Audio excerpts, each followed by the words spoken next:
कहानी एक ऐसे घर से जहां शादी का माहौल है, लेकिन टेंशन और शांति इतनी कि शादी का घर किसी जंग के मैदान जैसा दिख रहा था। अरे जैसा मर्जी डेकोरेशन कर दो, पैसों की चिंता मत करो। इतना पैसा जब लड़के वालों को दे दिया तो फूल वालों को देने में मुझे क्या दिक्कत है? अरे धीरे बोलो ना, साफ लग रहा है कि फ्रस्ट्रेटेड हो। अरे तुम तो चुप ही रहो। एक बेटी संभाल नहीं पाई। सारा दिन मैं काम पर जाता था, सोचता था घर पर बच्चों को अच्छे से संस्कार मिल रहे होंगे, लेकिन नहीं, मैडम को तो अपनी किटी और फैशन से फुर्सत मिले तब ना। माँ चुपचाप वहां से चली जाती है। समझ में नहीं आता कि आखिर शर्मा खानदान में हो क्या रहा है। कल तक चिड़िया सी फुदकने वाली शीना की शादी यूं अचानक एक मोटे काले लड़के से क्यों हो रही है? शीना कमरे में हाथ में गुड़िया लिए बोलती है, मेरे साथ जो हो रहा है ठीक हो रहा है। तुम तो सब जानती हो, साहिल मेरे लिए भगवान है।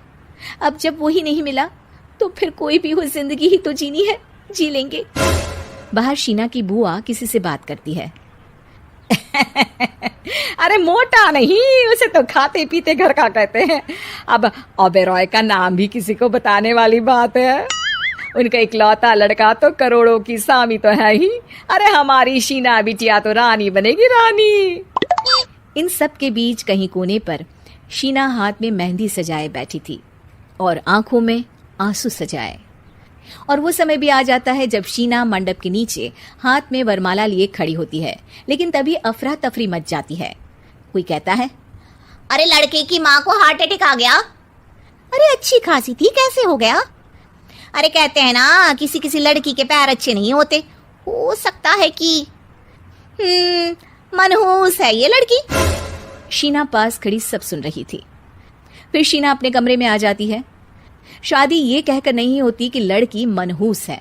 अब लगातार शीना के लिए लड़के देखने आते, लेकिन आस पड़ोस या किसी के कहने पर शादी हर बार टूट जाती। लेकिन एक दिन, अंकल, मैं काफी दिनों से आपसे मिलने की कोशिश कर रहा था, लेकिन हिम्मत नहीं हो पा रही थी। अरे बेटा, हिम्मत तो हमारी टूटी पड़ी है। वैसे कौन हो तुम? अब मेरा नाम साहिल है अंकल। मैं शीना से प्यार करता हूँ और उसी से शादी करना चाहता हूँ। अरे अब तो किस जात के हो ये भी मायने नहीं रखता। बेटा, मेरी बेटी मनहूस है। ये सब कहते हैं कि इसीलिए उसकी शादी नहीं हो पा रही। अगर तुम शादी करने को तैयार हो तो ठीक है।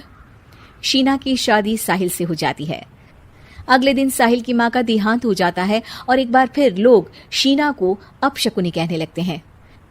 अरे खा गई दीदी को ये। अरे क्या जरूरत थी साहिल किसी मनहूस को घर लाने की? पर बुआ, माँ की तो तबीयत पिछले कई साल से खराब थी। डॉक्टर्स ने जवाब दे दिया था। क्या पता ये भी उनका सौभाग्य हो कि वो बहू का मुंह देख पाई। अरे बहू का मुंह देख पाई, या ये कह लो कि बहू का मुंह देखते ही स्वर्गलोक सिधार गई। खैर, हमें क्या, घर तुम्हारा है, हम तो चले। अब शीना को खुद पर ही शक होने लगता है कि कहीं सच में वो अपशकुनी तो नहीं। साहिल, हम दोनों की शादी नहीं हुई होती तो अच्छा था। देखो ना, कैसे पहले मेरी शादी टूटती थी और अब तुम्हारी माँ भी। अरे ऐसा कुछ नहीं होता शीना, अपशकुनी वगैरह कुछ नहीं होता।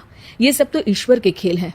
वो शादी तुम्हारी इसलिए टूट गई क्योंकि तुमको मेरी पत्नी बनाना था, और माँ का जाना तो तय था। वो काफी बुजुर्ग थी, साथ ही एक ऐसी बीमारी से जूझ रही थी जिसमें डॉक्टर्स भी उन्हें नहीं बचा पाते। शीना साहिल की बात सुनकर तसल्ली कर लेती है और वहां से चली जाती है। अगले दिन, शीना, अरे ओ शीना। क्या हुआ? उफ, कहीं फिर मेरी वजह से कोई नुकसान? अरे नहीं नहीं शीना, तुम जानती हो, जिस प्रॉपर्टी के केस को हम बरसों से लड़ रहे थे उस पर फैसला आ गया, वो भी हमारे हक में। अब हम करोड़पति हो गए शीना। शीना शांत रहती है। अरे क्या हुआ? करोड़ पत्नी बनकर तुमको खुशी नहीं हुई? शीना की आंखों में पानी आ जाता है। चलिए जी, कुछ तो अच्छा हुआ मेरी जिंदगी में आकर आपके साथ। साहिल शीना को गले लगाकर कहता है, मेरी नई नौकरी भी तुम्हारे ही आने से लगी। ये प्रॉपर्टी का केस जीता, सब कुछ तो तुम्हारे आने के बाद ही हुआ। फिर तुम मनहूस कैसे? ये सुनकर शीना खुश हो जाती है।